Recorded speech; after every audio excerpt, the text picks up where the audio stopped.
Hello guys, welcome back to my channel. आज बनवणार आहे मी फिश करी, पापलेट फिश करी. रेसिपी खूप छान आहे. एकदा बनवली तुम्ही तर तुम्हाला रिपीट रेसिपी करावीच लागेल. घरचे खूप खुश होतील, कौतुक करतील, कारण रेसिपी खूप छान आहे. रेसिपीला सुरुवात करू. मी 2 ते 3 मीडियम साईजचे कांदे घेतलेले आहेत, उभे चिरून घेतलेले आहेत, खोबरं किसून घेतलेले आहे, अद्रक आणि लसूण घेतलेलं आहे आणि थोडं तेल टाकलेलं आहे आणि सोनेरी कलर येईपर्यंत त्याला परतवून घ्यायचा. मसाला हा आपल्याला आता करायचा आहे, मिक्सरमध्ये काढून घ्यायचा. आता हे बघा, आता त्याच कढईत मी थोडेसे जिरे टाकले, लाल कश्मीरी पावडर टाकलेली, हळदी पावडर, धनिया पावडर आणि मीठ. आता हा मसाला पण मी मिक्सरमध्ये काढून घेणार आहे आणि कोथिंबीर टाकलेली. याचा आपण एक छान पेस्ट करून घेणार आहे. मसाला आपला झालेला आहे. आता कढईत मी तेल टाकले आणि मसाला छान शिजवून घेतलेला आहे.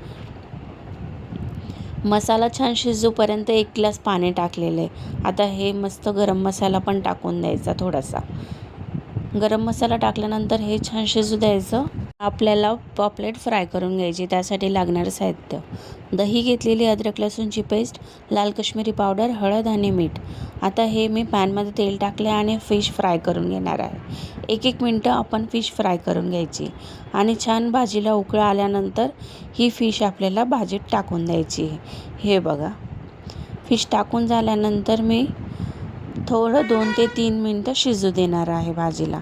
हे बघा, शिजून झाल्यानंतर थोडीशी गार्निशसाठी कोथिंबीर टाकणार आहे.